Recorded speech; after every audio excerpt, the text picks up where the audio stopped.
Good morning. पिछला class में NCERT chapter number 8 के हम आप लोगों को सेट बनवा रहे थे। सेट नंबर 7 हमने आपको बताया था और आज से हम लोगों का लाइट चैप्टर, जिसको हम लोग कहते हैं, आप लोग सुनने भी होंगे, 12 का एक फेमस चैप्टर है लाइट, प्रकाश। तो लाइट को एनसीईआरटी में 2 भागों में पढ़ना है। किरण प्रकाशिकी, रे ऑप्टिक्स, और दूसरा है तरंग प्रकाशिकी, वेव ऑप्टिक्स।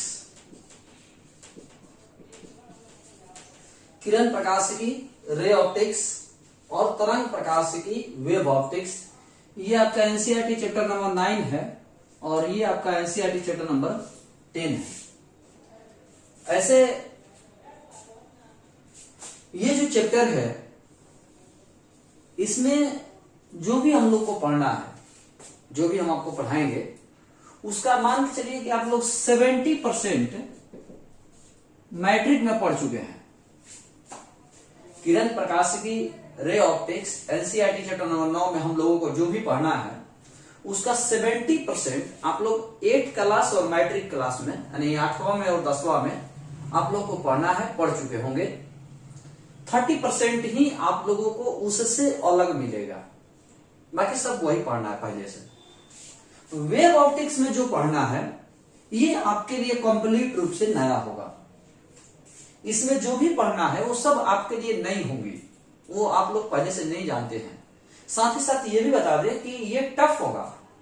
जो तरंग प्रकाश की चैप्टर है वो एग्जाम की दृष्टि से या और समझने की दृष्टि से टफ है। किरण प्रकाश की और तरंग प्रकाश की दोनों को मिला करके 14 नंबर के क्वेश्चन पूछे जाते हैं।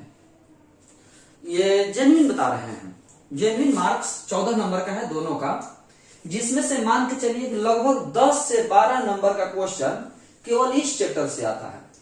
बात सब लोग समझ जाइए ठीक से। देखिए, तैयारी करने का एक तरीका ही होता है। कुछ बच्चे बोल रहे हैं, एक बच्चा खास करके कि सब न्यूमेरिकल नहीं बनवा रहे हैं। हम आपको पहले ही बोल चुके हैं कि हम बोर्ड की एग्जाम की दृष्टि से चल रहे हैं। एक तो क्लास आपका पूरा खत्म है, तो कम से कम कोशिश ये किया जा रहा है कि थ्योरी कंप्लीट हो जाए। न्यूमेरिकल के लिए हम लोग नेक्स्ट ईयर में, मान लीजिए जैसे इस साल क्लास खुल गया तो ठीक ही है, नहीं खुला तो नेक्स्ट ईयर भी न्यूमेरिकल हम लोग पढ़ सकते हैं। लेकिन पहले बोर्ड तो पास करें, बोर्ड तो क्रैक करें, कम से कम चैप्टर का नॉलेज तो हो। इससे कि थोड़ा सा इसी को समझिए कि क्या हम कह रहे हैं, ऐसा बात नहीं है। तो किरण प्रकाशिकी चैप्टर से, किरण प्रकाशिकी और तरंग प्रकाशिकी दोनों को मिलाकर के 14 नंबर का क्वेश्चन आता है। लेकिन इसमें 10 से 12 नंबर का क्वेश्चन केवल किरण प्रकाशिकी से आता है। 2 से 4 नंबर का ही क्वेश्चन तरंग प्रकाशिकी से पूछा जाता है। कुल मिलाकर ये बातें बताने का मतलब अभी तक आपने क्या देखा कि लाइट चैप्टर में 2 चैप्टर हैं। लाइट यूनिट आपका है, इस यूनिट में 2 चैप्टर है, 9 और 10। चैप्टर नंबर 9 का 70% आप लोगों को 8वां क्लास में और 10वां क्लास में पढ़ना था। 30% हम लोग नए पढ़ेंगे और तरंग प्रकाश की बिल्कुल नया होगा। अब दूसरी बात हम लोग समझने की कोशिश करेंगे, जो खास बात है, किरण प्रकाश की चैप्टर में अप्रोक्स आप लोगों को 50 से 60 वीडियो मिलेंगे। इस चैप्टर से, किरण प्रकाशिकी से आप लोगों को मिनिमम 50 वीडियो मिलेगा, मैक्सिमम 60 तक वीडियो हो सकता है। कुल मिलाकर इसका मतलब यही हुआ कि यह चैप्टर आप लोगों का 2 से 3 महीना चलेगा, 2 से 3 मंथ चलेगा। यह चैप्टर इस तो समझ गए नॉर्मली कि ये चैप्टर चलते चलते कोचिंग आप लोग का खुल जाएगा। ऐसे हमें 95% उम्मीद है, 95% उम्मीद है कि जून महीने के लास्ट तक कोचिंग हम लोगों का खुल जाएगा। तो किरण प्रकाश की चैप्टर नंबर 9 का 70% हम लोग पहले से पढ़ चुके हैं और यही वजह है कि इस चैप्टर को हम ऑनलाइन क्लास के माध्यम से पढ़ा रहे हैं। हम पहले भी ये बात बता चुके हैं कि चैप्टर नंबर 5 हमने इसलिए पढ़ाया था क्योंकि वो जो है एग्जाम की दृष्टि से इंपॉर्टेंट नहीं था, और ये चैप्टर इसलिए पढ़ा रहे हैं क्योंकि इसका बहुत सारा हिस्सा आप पहले से पढ़ चुके हैं, पहले से जानते हैं। तो चलिए हम लोग स्टार्ट करते हैं टॉपिक पर। ये बात तो सब लोग समझ गए होंगे। अब एक तो स्टूडेंट का सवाल था कि एनसीईआरटी चैप्टर नंबर 8 में कि सर विद्युत चुंबकीय तरंग जो आपने बताया उसमें गामा रे के बारे में बताया, एक्सरे के बारे में बताया, पराबैंगनी किरण के बारे में बताया और रक्त प्रकाश के बारे में बताया, लेकिन आपने दृश्य प्रकाश के बारे में, रेडियो तरंग के बारे में, टीवी तरंग के बारे में आपने कुछ नहीं बताया। न तो आपने दृश्य प्रकाश के बारे में बताया, न तो टीवी के बारे में बताया, न तो रेडियो के बारे में बताया। तो हम आपको बता दे बहादुर कि दृश्य प्रकाश के बारे में हम लोगों को एनसीईआरटी चैप्टर नंबर 9 में पढ़ना है। यानी जो चैप्टर नंबर 9 हम स्टार्ट कर रहे हैं किरण प्रकाश की, वो दृश्य प्रकाश के बारे में ही है। और टीवी और रेडियो के बारे में ये आप लोगों को मॉडर्न फिजिक्स में संचार जब चैप्टर पढ़ाएंगे हम, तो वहां हम बताएंगे उन दोनों के बारे में। तो स्टार्ट करते हैं, दृश्य प्रकाश क्या है। हमारा पहला टॉपिक होगा दृश्य प्रकाश क्या है। विजिबल लाइट क्या है। दृश्य प्रकाश सिंपल सी बात है, वही विद्युत चुंबकीय तरंग का हिस्सा है, विद्युत चुंबकीय तरंग का भाग है। तो दृश्य प्रकाश एक विद्युत चुंबकीय तरंग है। दृश्य प्रकाश कौन सा तरंग है? विद्युत चुंबकीय तरंग है। दृश्य प्रकाश एक विद्युत चुंबकीय तरंग है जिसकी आवृत्ति 7.5 गुना 10 के पावर 14 हर्ट्ज से 3.5 गुना 10 के पावर 14 हर्ट्ज तक होती है। दृश्य प्रकाश एक विद्युत चुंबकीय तरंग है जिसकी आवृत्ति 7.5 गुना 10 के पावर 14 हर्ट्ज से 3.5 गुना 10 के पावर 14 हर्ट्ज तक होती है तथा इसका तरंगदैर्घ्य 4000 एंगस्ट्रॉम से 8000 एंगस्ट्रॉम या 7500 एंगस्ट्रॉम, ये डाटा थोड़ा वैरी करेगा, तक होती है। ये डाटा थोड़ा चेंज भी होता रहेगा, 3800, 4000। तो दृश्य प्रकाश एक विद्युत चुंबकीय तरंग है, इसकी आवृत्ति इतनी होती है, इसका तरंगदैर्घ्य इतना होता है। अब इस पॉइंट को भी समझिए कि विद्युत चुंबकीय तरंग अनुप्रस्थ होती हैं, तो स्वाभाविक सी बात है कि प्रकाश भी आपका अनुप्रस्थ होता है। तो यहां एक बहुत ही बेहतरीन ऑब्जेक्टिव तैयार हो गया, एग्जाम में बहुत बार पूछा गया है कि दृश्य प्रकाश होता है, ऑप्शन दे देगा विद्युत चुंबकीय तरंग होता है, अनुप्रस्थ होता है, दोनों होता है, इनमें से कोई नहीं, इस तरह से। तो याद रखिएगा, दृश्य प्रकाश विद्युत चुंबकीय तरंग भी होता है और दृश्य प्रकाश अनुप्रस्थ भी होता है। यानी दृश्य प्रकाश अनुप्रस्थ तरंग भी है और दृश्य प्रकाश विद्युत चुंबकीय तरंग भी है। ये दोनों याद रखिएगा कि दृश्य प्रकाश विद्युत चुंबकीय तरंग भी है और दृश्य प्रकाश अनुप्रस्थ तरंग भी है। तो अभी तक आपने क्या जाना कि दृश्य प्रकाश एक विद्युत चुंबकीय तरंग है, इसकी आवृत्ति इतनी होती है, तरंगदैर्घ्य इतना होता है। दृश्य प्रकाश अनुप्रस्थ तरंग है। आगे इसके बारे में समझते हैं। दृश्य प्रकाश वह माध्यम है जो किसी वस्तु को देखने की अनुभूति प्रदान करता है। यानी दृश्य प्रकाश वह साधन है जिसकी मदद से, जिसके माध्यम से हम किसी वस्तु को देखने की एहसास करते हैं, दिखने का अनुभव करते हैं। दृश्य प्रकाश ना हो तो हम किसी वस्तु को देखने की जो बात करते हैं कि हमने किसी वस्तु को देखा, यह हम नहीं दिखा सकते। यानी दृश्य प्रकाश ही वो माध्यम है, वो साधन है जो हमें किसी वस्तु को दिखाता है, जो किसी वस्तु को देखने की अनुभूति, एहसास प्रदान करता है। दृश्य प्रकाश स्वयं तो अदृश्य होता है, लेकिन वह उस वस्तु को दृश्यमान बना देता है जिस पर आपतित होता है। यानी दृश्य प्रकाश को आप कोई नहीं देख सकता, लेकिन उस वस्तु को आप देख सकते हैं जिस पर दृश्य प्रकाश आपतित होता है, जिस पर दृश्य प्रकाश पड़ता है। तो दृश्य प्रकाश वह माध्यम है जो किसी वस्तु को देखने की अनुभूति प्रदान करता है, देखने का एहसास प्रदान करता है। दृश्य प्रकाश स्वयं अदृश्य होता है, लेकिन उस वस्तु को दृश्यमान बना देता है, देखने योग्य बना देता है जिस पर ये पड़ता है, जिस पर ये आपतित होता है। प्रकाश विभिन्न घटनाओं को प्रदर्शित करता है, जैसे प्रकाश के परावर्तन, प्रकाश के अपवर्तन, प्रकाश के प्रकीर्णन, पूर्णांतिक परावर्तन, प्रकाश के ध्रुवन, व्यतिकरण, विवर्तन, इन सभी घटनाओं को प्रकाश प्रदर्शित करता है। इसमें से बारी बारी से हम सभी घटनाओं के बारे में पढ़ेंगे। प्रकाश के परावर्तन क्या है, प्रकाश का अपवर्तन क्या है, प्रकाश के प्रकीर्णन क्या है, प्रकाश के पूर्णांतरिक परावर्तन क्या है, प्रकाश का ध्रुवन क्या है। इस सब घटनाओं के बारे में हम बारी बारी से पढ़ेंगे। कुछ घटनाओं के बारे में चैप्टर नंबर 9 में पढ़ेंगे और कुछ घटनाओं के बारे में चैप्टर 10 में पढ़ेंगे। सभी घटनाओं के बारे में हम लोग बारी बारी से पढ़ लेंगे तो हमारा ये चैप्टर समाप्त हो जाएगा। लेकिन जितना आसानी से हमने बोल दिया उतना आसानी से हमारा समाप्त नहीं होगा। ये चैप्टर बहुत लंबा पढ़ने वाला है। तब हम लोग अभी तक जो पढ़े उसमें जो जानने वाली बात ये थी कि प्रकाश जो है विद्युत चुम्बकीय तरंग भी है और प्रकाश अनुप्रस्थ तरंग भी है। प्रकाश जो है विद्युत चुम्बकीय तरंग भी है और प्रकाश जो है अनुप्रस्थ तरंग भी है। अब हम लोग आगे बढ़ते हैं प्रकाश के परावर्तन के बारे में। पहला हमारा जो टॉपिक है वो है प्रकाश का परावर्तन।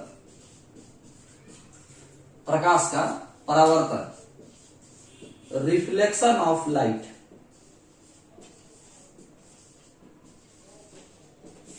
प्रकाश का परावर्तन जरूर सुने होंगे, जरूर पढ़े होंगे आप लोग इसके बारे में। प्रकाश का परावर्तन क्या है? प्रकाश जब किसी परावर्तक सतह पर पड़ता है तो टकरा करके अपने ही माध्यम में लौट आता है। प्रकाश जब किसी परावर्तक सतह पर पड़ता है, प्रकाश जब किसी परावर्तक सतह पर आपतित होता है तो अपने ही माध्यम में लौट आता है, अपने ही माध्यम में रिटर्न चला आता है। यानी जैसे मान लीजिए ये परावर्तक सतह है, इस पर प्रकाश पड़ेगा तो टकरा करके इधर ही लौट आएगा, जिधर से गया था उधर ही लौट आएगा। यानी प्रकाश के परावर्तन क्या है? जिसमें प्रकाश किसी परावर्तक सतह पर पड़ता है और टकरा करके अपने ही माध्यम में लौट आता है। यानी इसमें इस घटना में माध्यम चेंज नहीं हुआ, जिधर से गया था उधर ही आ गया, लेकिन हाँ रास्ता चेंज हो गया।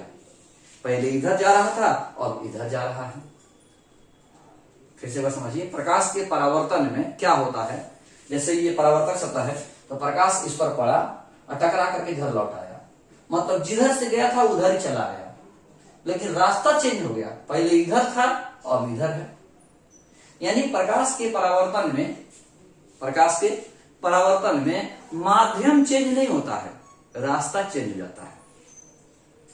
यानी प्रकाश का परावर्तन वह घटना है जिसमें माध्यम में बिना परिवर्तन किए प्रकाश अपने पथ से विचलित हो जाता है, प्रकाश अपने पथ से भटक जाता है। प्रकाश का परावर्तन वह घटना है जिसमें प्रकाश बिना माध्यम में परिवर्तन किए अपने पथ से विचलित हो जाता है, अपने पथ से भटक जाता है, पथ से विक्षेपित हो जाता है। तो वह घटना जिसमें बिना माध्यम में परिवर्तन किए प्रकाश अपने पथ से विचलित हो जाता है, प्रकाश का परावर्तन कहलाता है। प्रकाश के परावर्तन के दो नियम हैं। प्रकाश के परावर्तन आप सब लोग पढ़े होंगे। प्रकाश के परावर्तन के दो नियम हैं। पहला, आपतित किरण, परावर्तित किरण और आपतन बिंदु पर अभिलंब तीनों एक ही तल में होते हैं। आपतित किरण, परावर्तित किरण और आपतन बिंदु पर अभिलंब तीनों एक ही तल में होते हैं, तीनों एक ही प्लेन में होते हैं। और आपतन कोण का मान परावर्तन कोण के मान के बराबर होता है। दूसरा का नियम है आपतन कोण का मान परावर्तन कोण के मान के बराबर होता है। तो कुल मिलाकर के प्रकाश के परावर्तन के दो नियम हैं।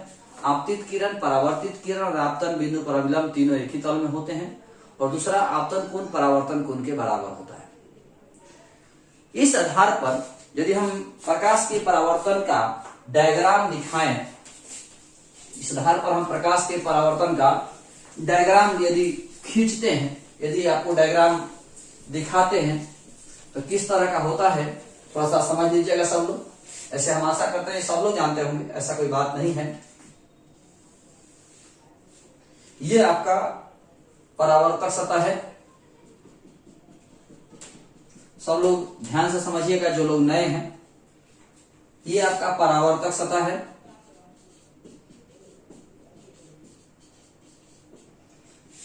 ये प्रकाश किरण आ रहा है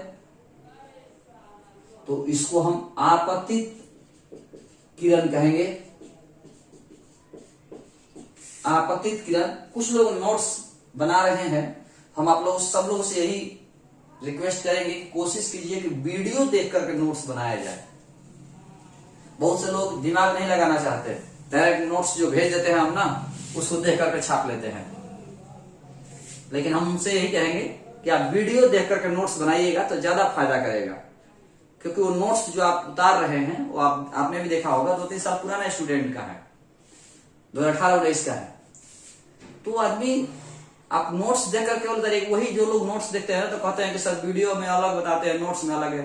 यार अलग तो होगा ही, हर साल एक ही चीज को कैसे नहीं बता सकता है, अंतर तो आएगा ही। कुछ ऑब्जेक्टिव बढ़ेंगे, कुछ क्वेश्चन बढ़ेंगे, कुछ टॉपिक्स बढ़ेंगे।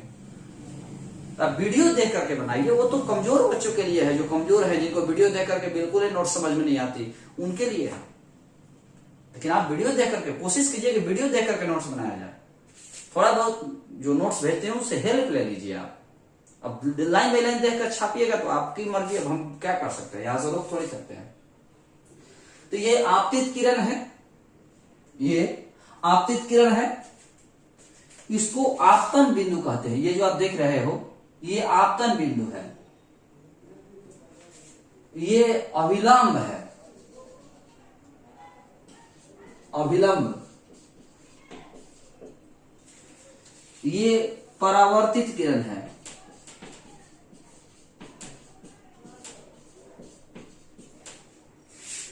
आपतित किरण और अभिलंब के बीच के कोण को हम आपतन कोण कहेंगे। आपतित किरण और अभिलंब के बीच के कोण को हम आपतन कोण कहेंगे। आपतित किरण और अभिलंब के बीच के कोण को हम आपतन कोण कहेंगे। परावर्तित किरण और अभिलंब के बीच के कोण को हम परावर्तन कोण कहेंगे। परावर्तित किरण और अभिलंब के बीच के कोण को हम परावर्तन कोण कहेंगे। आपतित किरण और अभिलंब के बीच के कोण को हम आपतन कोण कहेंगे। आपतित किरण और अभिलंब के बीच के कोण को आपतन कोण कहेंगे।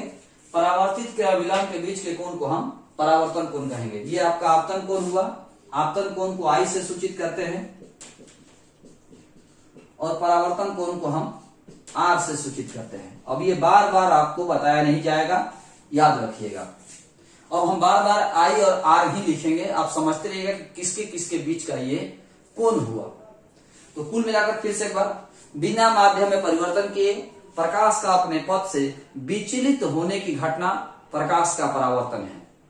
बिना माध्यम में परिवर्तन किए प्रकाश का अपने पथ से विचलित होने की घटना प्रकाश का परावर्तन है। प्रकाश के परावर्तन के दो नियम हैं, आपतित किरण, परावर्तित किरण और अभिलंब तीनों एक ही तल में होते हैं।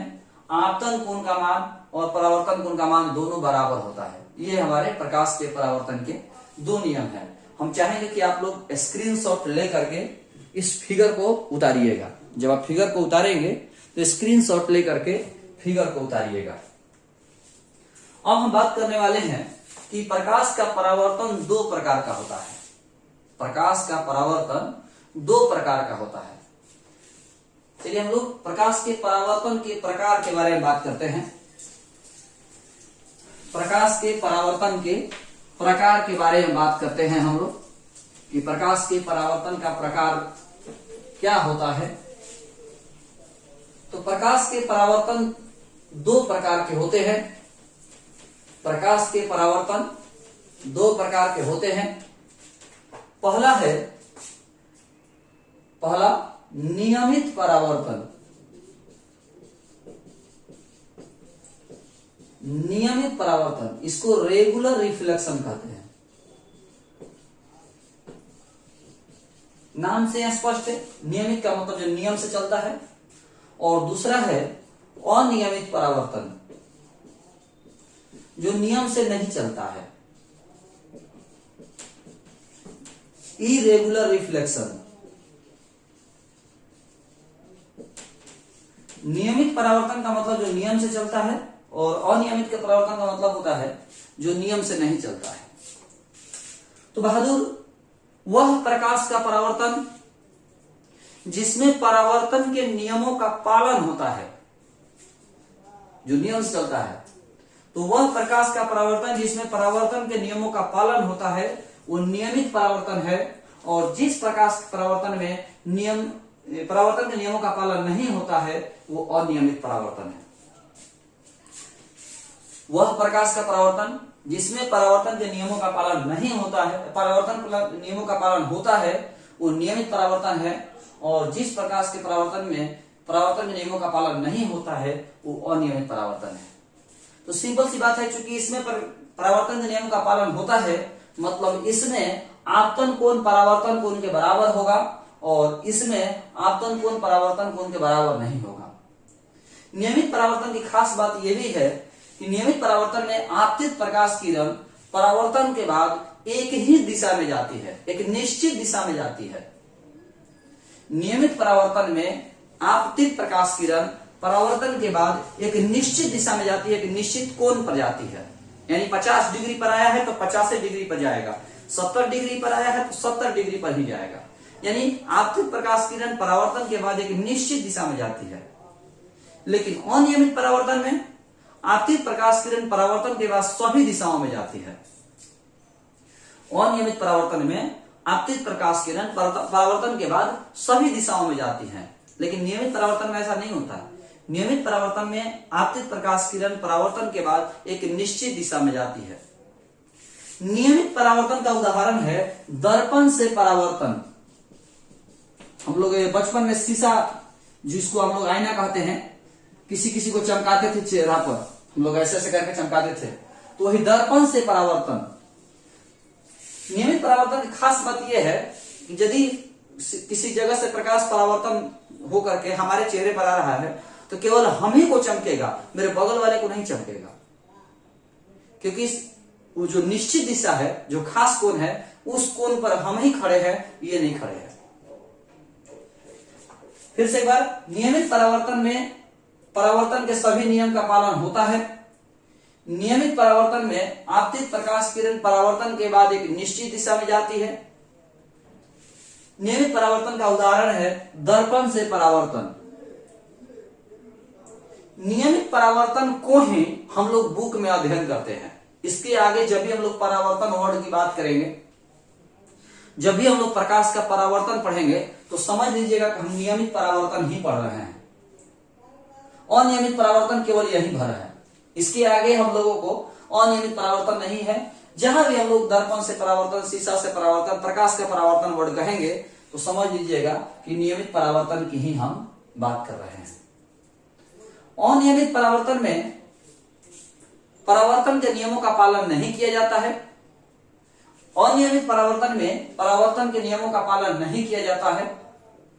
अनियमित परावर्तन में आपतित प्रकाश किरण परावर्तन के बाद सभी दिशाओं में जाती है। अनियमित परावर्तन को हम विसरण भी कहते हैं। अनियमित परावर्तन को हम लोग विसरण के नाम से भी जानते हैं, और नियमित परावर्तन को हम प्रकाश के परावर्तन ही कहते हैं। अनियमित परावर्तन को हम लोग विसरण भी कहते हैं। और हम लोग को जो भी वस्तुएं दिखाई पड़ती हैं वो अनियमित परावर्तन की वजह से ही दिखाई देती है। याद रखिएगा, सबसे खास बात यही है। हम लोग किसी वस्तु को देखने की जो बात कहते हैं ना, आप लोग मैट्रिक में पढ़े होंगे कि प्रकाश के परावर्तन की वजह से कोई वस्तु दिखाई पड़ती है। अच्छी बात है, प्रकाश के परावर्तन की वजह से वस्तु दिखाई पड़ती है, लेकिन प्रकाश के परावर्तन में किससे? नियमित से कि अनियमित से? तो अनियमित से। अनियमित से ही कोई भी वस्तु या हम लोग चारों तरफ जो वस्तु दिखाई देती है वो अनियमित परावर्तन की वजह से ही दिखाई पड़ती है। इसको आप ऐसे समझिए, जैसे ये कलम है, तो ये कलम यदि हमारे सामने आप सब लोग बैठे होंगे, सामने हमारे 200 बच्चे बैठे हुए हैं, तो ये कलम 200 बच्चों को भी दिखाई देगा। केवल एक बच्चे को दिखाई नहीं देगा, 200 बच्चों को दिखाई देगा। क्यों? क्योंकि इस पर आने वाली जो प्रकाश किरण है परावर्तन के बाद सभी दिशाओं में जा रही है, इसीलिए सबको दिखाई देगा। लेकिन यदि हम शीशा चमकाएंगे ना तो 200 बच्चों को नहीं चमकेगा, केवल एक ही बच्चा को चमकेगा जो उस दिशा में बैठा होगा, उस कोण पर बैठा होगा। तो अनियमित परावर्तन में परावर्तन के बाद प्रकाश किरणें सभी दिशाओं में फैल जाती हैं, इसीलिए हमारे चारों तरफ जो वस्तुएं दिखाई देती हैं वो अनियमित परावर्तन की वजह से ही दिखाई देती हैं। नियमित परावर्तन का बस एक ही उदाहरण है दर्पण से परावर्तन, और हम लोग जो बुक में परावर्तन पढ़ते हैं ना वो नियमित परावर्तन ही पढ़ते हैं। हम लोग बुक में जो परावर्तन का अध्ययन करते हैं वो नियमित परावर्तन ही होता है। तो आज की इस वीडियो में हमने क्या जाना, प्रकाश क्या है, प्रकाश के विभिन्न घटनाएं कौन कौन सी हैं, उसके बाद उसमें से पहला घटना का हमने अध्ययन किया प्रकाश के परावर्तन के बारे में। प्रकाश का परावर्तन क्या है, परावर्तन के नियम क्या है, परावर्तन कितने प्रकार के होते हैं, वगैरह वगैरह। आज की इस वीडियो में इतना ही। अगले वीडियो में हम लोग दर्पण से परावर्तन के बारे में अध्ययन करेंगे। तो आज की इस वीडियो में इतना ही। धन्यवाद।